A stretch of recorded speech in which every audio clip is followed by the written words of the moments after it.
guys, it's Destiny, and today we're going to be discussing Hysilens, Kafka, and the damage over time playstyle, as I've been able to do multiple tests with Hysilens on the Creator Experience server. For the question of the day, I'd love to know what has been your favorite game recently. For me, it's definitely been Persona 4 Golden. Lastly, if you enjoy videos like these, make sure to subscribe to see more content from me, hit the like button to support the video, and now let's get straight into it. When it comes to the tests I've done with Hysilens and Kafka, I decided to do 3 different tests to see their endgame performance, in this particular case, Memory of Chaos. The first showcase features Kafka, Black Swan, Hysilens, and Huohua, which Kafka was holding the before tutorial mission begins as her light cone option, Hysilens was using her signature light cone, Black Swan with Jiaocho's, and Huohua with Quid Pro Quo, and the light cone options will remain the same throughout all the showcases. As for the relics, Kafka will have the Eagle set and the new damage over time C set.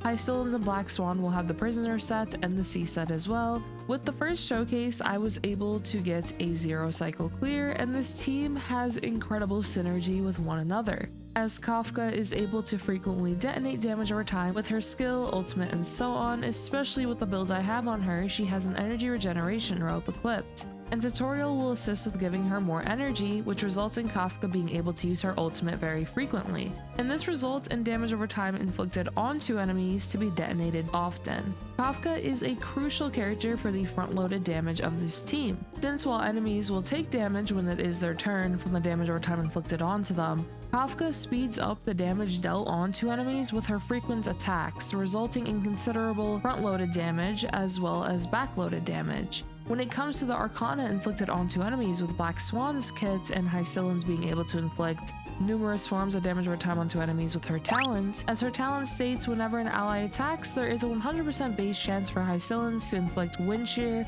bleed, burn, or shock on the hit enemy, prioritizing to inflict different states. This is huge for being able to inflict numerous types of damage over time onto enemies, which is useful for Kafka's frequent detonation with her skill, ultimate, and so on. Additionally, to add to the front-loaded damage dealt by the team, Hysilens' ultimate will deal massive damage onto enemies as well, due to her ultimate being able to detonate the damage over time inflicted onto enemies. All of these characters will be able to provide a benefit for the team's overall damage output. Kafka will increase allies' attack by 100% if their effect hit rate is 75% or higher, which Kafka herself, Black Swan, and Hysilens will all be able to take advantage of this. Black Swan's skill will be able to reduce all enemy defenses by 20.8% at level 10, which improves the damage output of the team, and her ultimate will inflict Epiphany onto enemies, which when it is the enemy's turn, they'll take 25% increased damage, and this does count as a vulnerability debuff.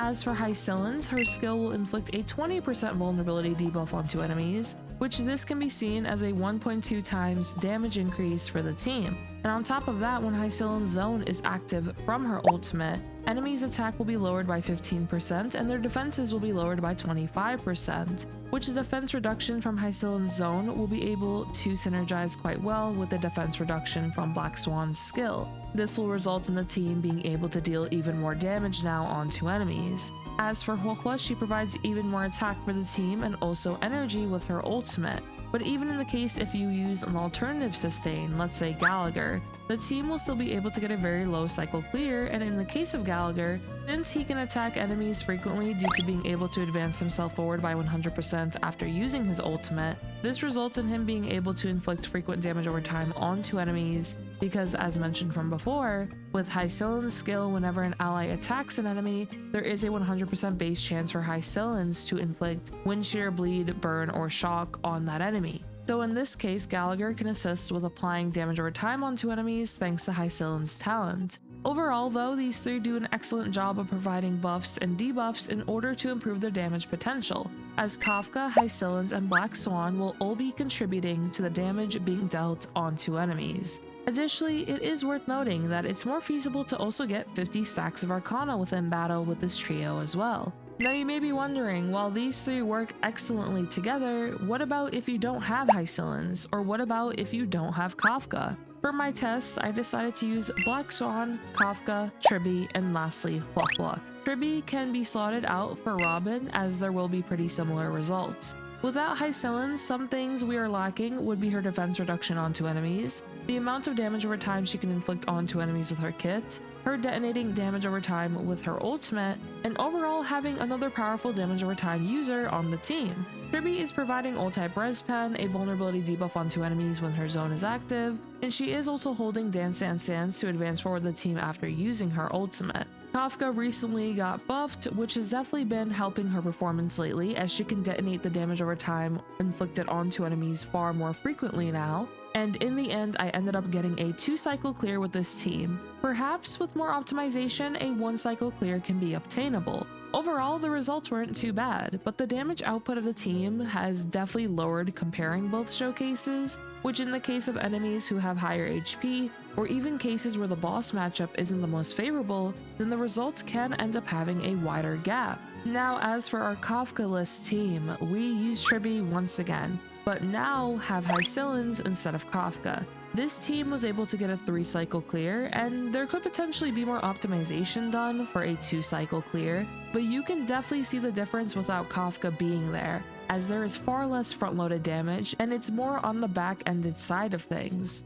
Hysilens being able to detonate with her ultimate though still helped out when it comes to the front-loaded damage, however it isn't as frequent as Kafka's detonations. Based on my tests as well as how many improvements Kafka has gotten thanks to her recent buffs, I would say for all of you that do not have her or Hysilens and are very interested in the damage over time playstyle, Kafka is still a very important character for this playstyle, as her detonations being as frequent as they are tremendously help with how much damage you can deal with your own turns rather than waiting until the enemy's turn. For those who have Kafka though, Hysilens offers a very powerful synergy with Kafka, due to all the damage over time she can inflict onto enemies, her reducing enemy defenses and inflicting a vulnerability debuff onto enemies, which can improve the team's damage output, her being able to detonate damage over time with her ultimate, and so on. Additionally, I have released a video showcasing the complete damage over time team in all endgame modes, which they did very well with premium builds as well as more free-to-play friendly light cone builds. Speaking of builds though, for those using Lushaka Kafka,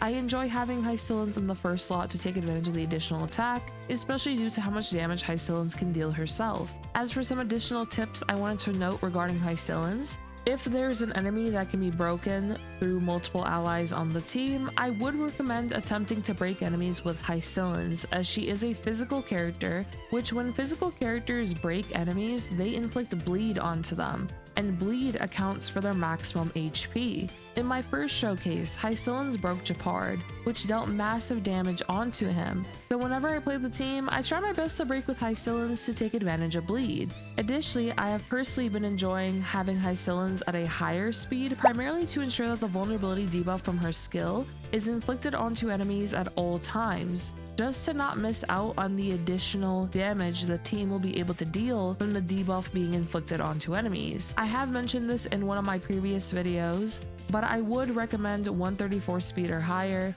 while my Hysilens in today's showcases was 160 plus speed, which is the higher end that you can end up going for. Overall though, I had fun testing out the teams and have been loving Hysilens alongside Kafka and cannot wait to pull for her. I'd love to know if you are going to be pulling for Hysilens, and lastly, if you enjoyed, consider subscribing to see more content from me, leave a like to support the video, and I hope to see you all next time. Peace.